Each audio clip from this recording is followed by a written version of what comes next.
Matthew, I feel like whenever I see you, I'm saying congratulations every single time I see you because you always have That's some kind of big nice. announcement and your game's always growing and thriving, and it's incredible, man. So congratulations again. Thank you very much. Yeah, it's been a bit of a crazy ride, and it's funny because you're absolutely right. Every time we talk, what I get to say is, "Oh my God, DVD is bigger now than it's ever been," and then we just do something else, like put Resident Evil in it, and then we go, "Oh shit, Dead by Daylight is the biggest it's ever been." So yeah, it's been a good ride. It's absolutely it's I mean insane to see like you are doing something that I've really never seen done before in a games as a service. Is like when a lot of games go they make a sequel, right? Dead by Daylight 2, Dead by Daylight 3, Dead by Daylight spin-off or whatever. Like you made the conscious decision to keep supporting the game and update the original game rather than put another number on it and release a whole new product. Which is awesome. In my opinion, it's awesome. I'm glad you're of that opinion. I mean, it's a conversation we've had in the past, and it's a conversation I think we'll keep having also. Like, is it time to start a sequel? But the whole point of a sequel is that it's there to replace the original. And if the original is still valid, if it's still active, if it's still thriving, then there's no point in doing a sequel. And that's it. So for now, for us, it's stuff. Instead, we decided to do stuff like we've done with the Realm Beyond, like the big graphic update that we've done. We're like 5 years down the line. We've learned so much about what we can do in this game, how we can build things, how we can tell stories through our environment, through the characters and their outfits. Like what the game was 5 years ago is really far from what the game is today. So having that sort of, well, taking the luxury or investing in that sort of big rework it's kind of a big deal. It was a bit of a bold move, but we decided it needed a fresh coat of paint. So the maps have all been redone, the characters are all being redone. You can see we've been posting some lately, and the graphic quality of the game has just been given a huge boost. Yeah, we mentioned before, we talked about how proud you were of the hair graphics in your game, just how hair has been managed to be improved upon. It's those little victories as a developer, Yeah, right, that you really but appreciate. it's always been a bane of I'd say video games in general. It's so hard to make it feel right, and it's so expensive, like ridiculously expensive performance-wise for any machine. It's like, are we really gonna do that instead of adding 50 more players to the game? Sometimes, yeah. Sometimes the answer is yes. We need good hair. So we found clever ways. I mean, technology keeps advancing, and we found clever ways. But yeah, you're right. Hair looks so much better now. It's part of that. We even have facial animations, which we didn't have before. Yeah, it's really cool to like see you putting time and energy into that when a lot of companies would be like, it's not a big deal. The gameplay still works. Don't bother with it. But you're like, no, this can look better. This can definitely look better. Well, we want the game to still be valid for a couple of years at least. I mean, we have more stories to tell. We have more gameplay mechanics that we want to bring in, and the players want more. So we'll continue. And they're going to get more, and probably one of your biggest updates ever. Is this the first time you've ever done 2 survivors and a killer, or was it? No, we've done that for Stranger Things. Okay. With Steve and Nancy, but it's true that it's the map is bigger, and the killer comes with zombies, like AI-controlled zombies. Like we've never done that before. Right. Yeah, definitely that was a bold move for sure. Yeah, you guys are you're putting completely brand new mechanics. Because sometimes, usually when you're developing a game, especially games as a service, you're tweaking current mechanics. Took a little bit. I mean, I've seen a lot of people say, Nemesis plays similar to Plague. It's not the same, but it's similar. True. But zombies are completely new. You're talking about AI things wandering around. That's a completely new mechanic for your game. Talk a little bit about that process. Well, it's funny because when we started the game, like in 2016, like 100 years ago, it feels like it sometimes. We decided that whenever we create a new killer, we're building brand new mechanics and we're gonna reuse them a couple times, like 2-3 times, hopefully. We pretty much never did that. like once in a while we go and take a power that exists and then we put a spin on it. I think the first time we actually went back on an existing one was when we did Leatherface, and we did another chainsaw wielding killer, but it plays very, very differently. Leatherface and Hillbilly are certainly not the same power, and then we keep saying, oh yeah, we should reuse things, but every time the goal is to make sure that players who have, like you, like hundreds of hours into the game, or thousands, like some of our hardcore streamers that we have, we want them to be surprised. We want them to feel like they have to relearn stuff, and that's when we know we've done it.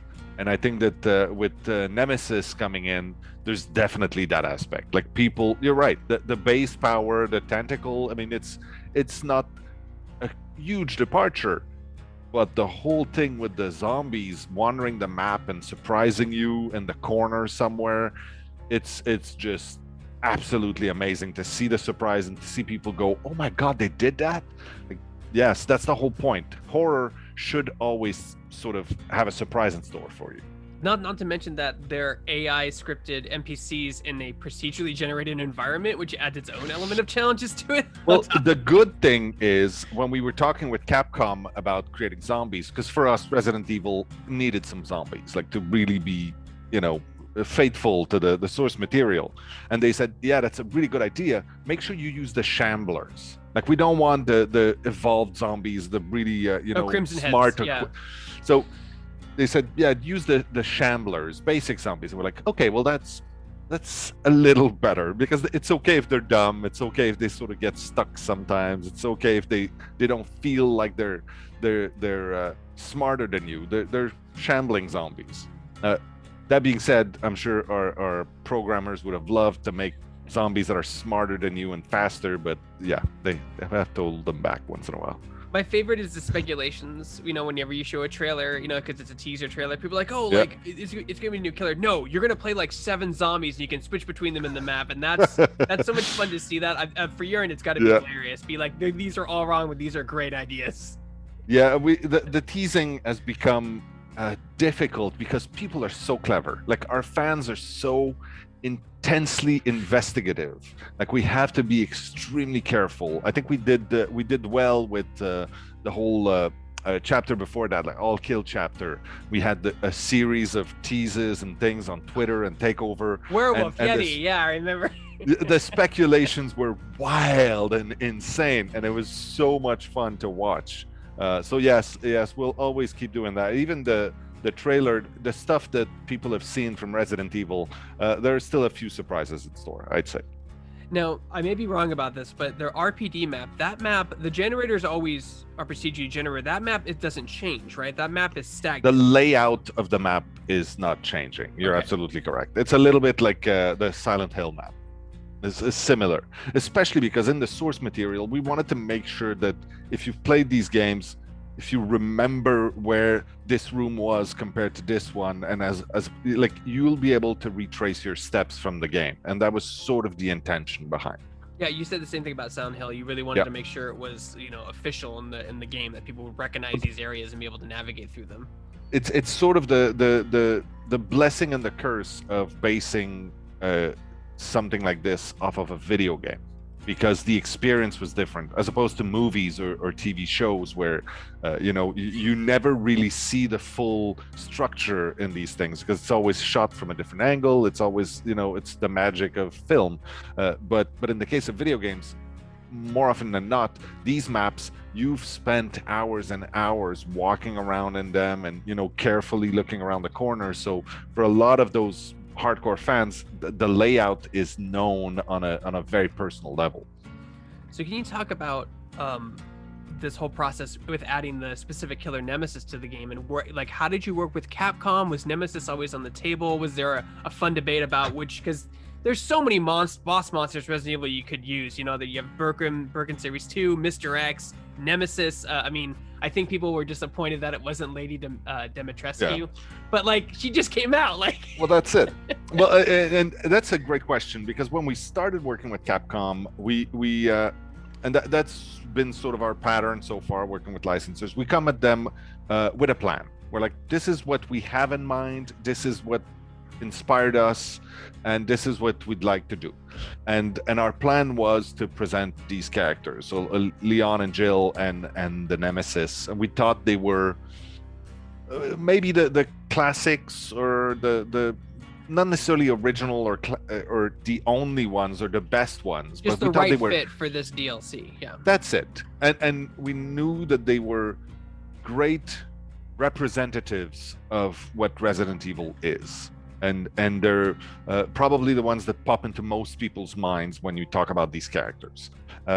For us, it's always been that. I mean, it's part of why, you know, we went for classics. Like when we go for Halloween, there's 100 different Michael Myers out there. We wanted to get the original one from the original movie, and it's sort of stayed with us in the way where we keep saying now that Dead by Daylight is not a Hall of Fame of horror, and in that sense, we want to have the most classic representation of what these things stand for, of what they built over the years. So when we presented that to Capcom, they were really excited. Like they got it. They said, yes, these are the right choices. And we had a few conversations like, oh, maybe this character, or maybe this, maybe that. And it led to some super interesting creative talks that may or may not lead to things you will learn about later. But it was really great to see that they understood what we were trying to do. And I think they saw really early on that on our team, specifically Dave Richard, our creative director, is a big fan. I mean, in the anniversary, he was there with his little, you know, his old cartridge. Yeah. But it's his own. Like, he brought it because he still has it, and he cares for the box itself because it means something to him. So when he was talking to them about what he wanted to do in the game, I think that passion came through and was pretty much obvious to everybody talking there. We were super fortunate that we actually got to talk to the production team from Capcom. I mean, it's a huge company, obviously, and they have a lot of different departments. And obviously, we talked with some people from like their marketing department and the brand department and all of these others. But we were also in touch with the creators of the actual game, and that was really, really, it's super valuable. It's precious for the game, but also on a personal level, it's just awestruck to a certain extent. A good segue into that is, were you able to use, I know they used their own engine for the remake and 3. Were you able to use any of those graphical assets ingested into your system and tweak them a little bit, or did you have to build them from the ground up? So they were nice enough to share some assets, but we used them for reference only. We just because of the way Dead by Daylight is built, it's much easier for us to just build the asset from scratch, make sure that the colors are the right ones, you know, the dimensions and the scales are good. But we had to build them from scratch just because of the way the game is built, because how we cut our characters, how we treat them, or whatever tech goes behind. But we did base that off of the highest res possible that they were able to share. So then I have some community questions here that I did filter. Nemesis is known for using weapons like rocket launchers and Gatling guns. Was there ever a time in the development process where you thought about giving him said weapons? Well, yes. We had some conversations about potentially having a rocket launcher. Specifically, we talked about that regarding the Mori. That would be great. Oh my god. Yeah, but it was sort of out of scope, and also it was a little ridiculous. And we try very hard not to do silly, because silly sort of goes against horror. It's not a hard, fast rule, but we try to stray away from that. I think that the Mori that we have right now is violent and hostile and really, really intimidating, and it works well. But yes, it was mentioned at some point. Second question is, obviously you have a ton of monsters from the Resident Evil universe to pick from. We talked about that a little bit. You decided on Nemesis, but can we hopefully see maybe a Mr. X DLC skin for Nemesis, or Lady Demetress skin for Nemesis, or Hag? Pass. No. No, thank you. Next question. I will not answer that question. That's okay. That's okay. That's why we're here, man, to convey information. All right. So the next one's a little bit long. It says, now that you've opened the door to reworking moving parts for stable add-ons like the Rat Liver Change and Windstorm race base kit, is there a possibility of seeing such quality life changes to other iconic killers that are currently lagging behind? And then he has, i.e. Justice for Trapper, # Brown Bag Gang. Absolutely. I mean, and like there was a really good segment in the anniversary from our lead or design director, Matthew Spriggans, and he talked about the live design and what sort of educates our areas that we look at to improve the game, and improving killers, like going after a different perk, even for survivors, or perks for killers, or sometimes going after a specific killer's power to make sure it's better, or tweaking the add-ons. It's something that we will continue to do. Right now, the thing though is Trapper is very old school, and he's not bad. That's the problem. You have that data. We've talked this before. You have the data looking at the win ratio. You're like, he's not losing. Like, that's it. And it's true that those results, I mean, it's like any data. You have to, do your analysis and take into account all the extra stuff that goes around, because it's true that in the level rank 20 games, Trapper is more permanent because he's the main guy. He's the one that's selected by default. There's a few things that go into it, but it still, in the end, even if you're a hardcore player, you know that the Trapper is not bad, and you can get screwed by a Trapper that knows how to play. So he's not like the one at the forefront of must fix lists, but he he's not forgotten. I have a friend who plays, not necessarily a toxic Trapper, but he does the 3-gen setup, right? So he does that, and he just traps everything and goes, this game can end whenever you want it to. And I'm like, dude, the 45-minute games are brutal, but that's certainly a tactic to do. Yeah, it's a valid tactic. And then and they want to congratulate the community. Also wants to congratulate you on the Wraith changes, by the way. That killer went from subpar to a pure out terror. Can you talk a little about his changes and how you've seen that the community adapt to them? Well, that's it. He's part of the original 3.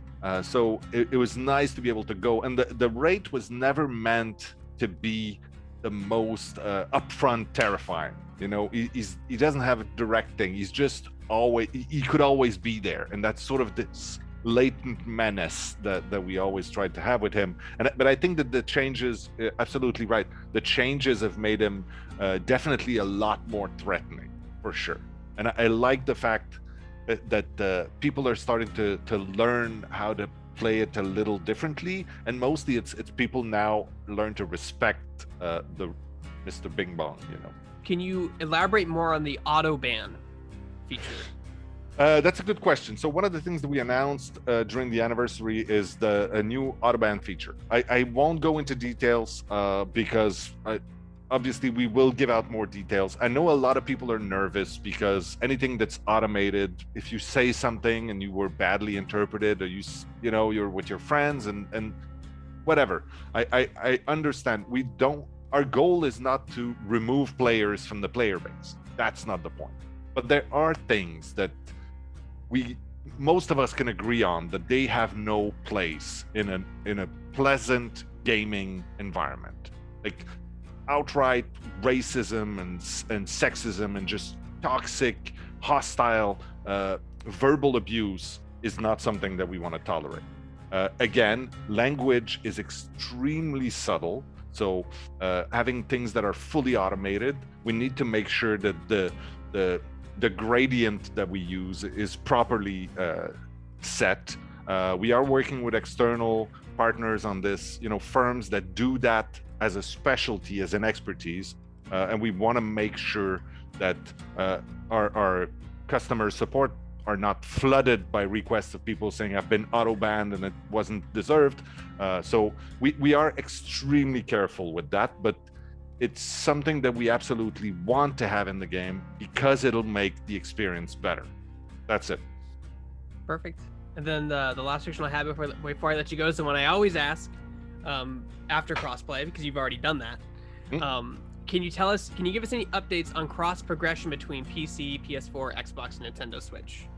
I don't think I can, unfortunately, at this point.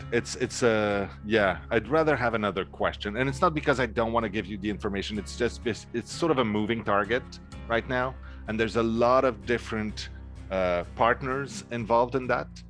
Because it's not just something that we're trying to do on our side. It has to be navigated with all the different properties and yeah, so even just on the licensing side or on the partners side, whether it's the Sonys and Nintendos of this world, there's a lot of these conversations all happening at the same time.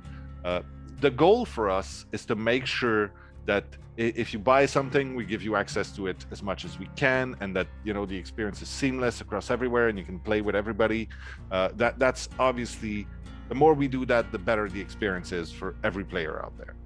But it's a very complex thing, so I don't want to make promises that are gonna come and bite me in the ass. No, that was a good answer. It's really complicated is the answer, and I totally get it, because you said there's multiple IPs with multiple licensees, and some might not transfer over, some might, like, it gets really muddy really quickly. Yeah. So the DLC is out now. Like, you can purchase the Leon and the Nemesis and all their perks and have all that fun stuff. And playing an awesome RPG map. And even if you don't purchase it, the RPG map, flashbangs, mines, like all this cool stuff. And even if you don't purchase a DLC, you can still play on the RPG map in rotation, correct or no? Yes, the maps are always going to be there for everybody. And the great thing is, let's say you're a big hardcore Resident Evil fan, and you just buy DVD, you just got into the game because your friends pushed you into it, and you didn't buy the Resident Evil chapter yet, you could get chased by Nemesis. That's the magic of Dead by Daylight, is whenever we add DLCs, it adds more content to everybody, even if you don't buy it, because these characters are now part of the game, their perks are there, the gameplay exists in the game for everyone. And you're right, the map is going to be part of the rotation. Obviously, at the beginning, we always make it a little more present because it's the new stuff. And this one is just gorgeous. It's funny because we're getting better at this. It's like we know how to build maps now.